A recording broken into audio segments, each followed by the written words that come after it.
দেশের সাংস্কৃতিক কর্মকাণ্ডের নানা খবরাখবর নিয়ে আমাদের নিয়মিত আয়োজন হৃদয়ের স্বদেশে আপনাদেরকে স্বাগত জানাচ্ছি। আমি হৃদয় হোসেন। আজ যে আয়োজনের খবর আমি আপনাদেরকে জানাবো তা হলো, প্রবাসীরা দেশে অবস্থানকালীন সময়ে যে সমস্ত সমস্যার সম্মুখীন হন তা থেকে তাদের প্রতিকারের দাবিতে অ্যাডভোকেট মাহবুবুর রহমান বকুল নিউ ইয়র্কের প্রবাসী বিশিষ্টজনদের সহায়তায় গত 25 ফেব্রুয়ারি 2023 তারিখে প্রবাসী সুরক্ষা আইন বাস্তবায়ন কমিটি গঠন করেন। তারই ধারাবাহিকতায় জ্যাকসন হাইটসের নবান্ন পার্টি সেন্টারে এক সংবাদ সম্মেলনের আয়োজন করেন।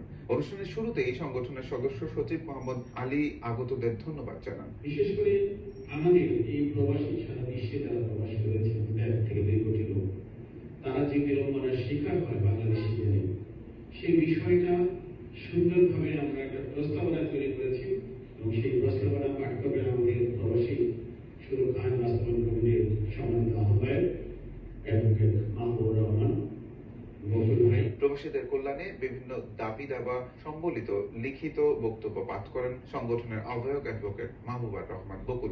সারা বিশ্বে প্রায় 1.5 থেকে 2 কোটি প্রবাসী বসবাস করে জীবন ও জীবিকার তাগিদে।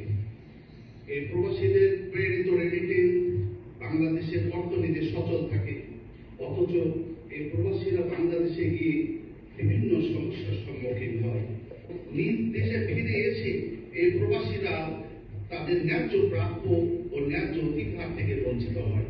অনুষ্ঠানে বিভিন্ন বক্তা উল্লেখ করেন, প্রবাসীদের রেমিটেন্সে বাংলাদেশের অর্থনীতি সচল থাকে, তাই প্রবাসীদের দেশে সকল সমস্যা নিরসনের জন্য একটি বিশেষ আইনের দাবি জানান আগত নেতৃবৃন্দ। আজকে আপনারা জানেন প্রবাসী সুরক্ষা আইন বাস্তবায়ন কমিটি, যদি এটা করার কথা আমাদের না, সবাই মিলে সকলের সম্মিলিত পর্যবেক্ষণ করেন। এখানে যে কথাগুলো আসছে আপনারা দেখতে পাচ্ছেন, সবাই জানা।